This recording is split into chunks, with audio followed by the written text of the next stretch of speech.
আমরা এই সমাবেশটা করেছি দুটি কারণে।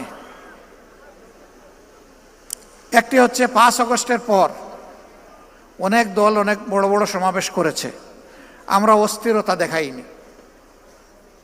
বাংলাদেশের জনগণের দেখার প্রয়োজন ছিল যে জামাতে ইসলামী আগামীর জন্য কতটা প্রস্তুত।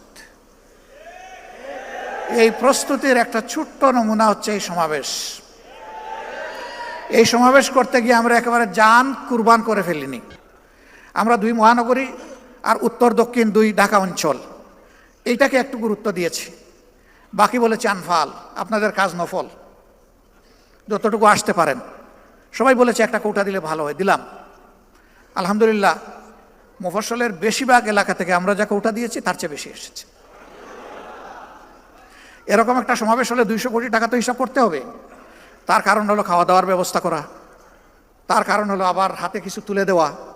কিন্তু না, এখানে যদি আমরা ওই সমাবেশে বসতাম, বলতাম যে বিভিন্ন জায়গায় বাক্স রাখা আছে, যে যা পারেন দিয়ে যান, আমার ধারণা বাক্সগুলা সংকুলান হতো না। কেন? প্রত্যেকটা মানুষ বিশ্বাস করে আমার হালাল রুজি থেকে যা দিব আল্লাহর দরবারে তা হবে আমার পক্ষ থেকে বিনিয়োগ।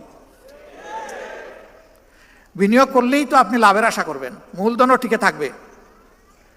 এই জন্য তো আল্লাহ তাআলা বলেছেন উদাহরণ দিয়ে, যেন একটা শস্য বীজ তুমি রোপণ করলে, এটা থেকে একটা গাছ জন্ম নিল, তার থেকে 60টা ছড়া বের হলো, প্রত্যেকটা ছড়ায় 100টা করে দানা যুক্ত হলো। এরপরে এটা হলো কোরআনের ভাষা। হাদিসের ভাষা হলো আল্লাহ যার পর বেহিসাব খুশি হবেন তারে বেহিসাব দিবেন, কোনো হিসাব নাই। পড়ে গেলাম, উঠার চেষ্টা করলাম, আবার পড়ে গেলাম, আবার উঠার চেষ্টা করলাম, কিন্তু এই লোকেরা আমাকে জুড়ে ধরে ছাপাইয়ে বসাই দিল। সবাই বলতেছেন আপনি আর কথা বলতে পারবেন না। আমি বলতেছি যে কথা কিছু তো বলতে হবে, যেহেতু এখনো দম আসা যাওয়া করতেছে। যত সময় দম থাকবে কথা বন্ধ হবে কেন? সম্মানিত ভাইরা এবং আমার বোনেরা, আমি শুনেছি অনেকে কান্নাকাটি করেছে। কেন কানলেন? যদি জান চলেই যায় বলবেন আলহামদুলিল্লাহ, এটাই মুমিনের দায়িত্ব। এখন গেলাম হসপিটালে, এমন ভাব দেখায় সহকর্মী ডাক্তাররা, এখানেও কেউ কেউ আছে, যে আমার মরতেই দিবে না। আরে ভাই, আমি কি এখানে থাকতে আসি না? আমি যাবো আবার আসল ঠিকানা জান্নাতের বাড়িতে, এই পোষা জায়গায় আমার রাখবেন কেন বেঁধে আপনারা?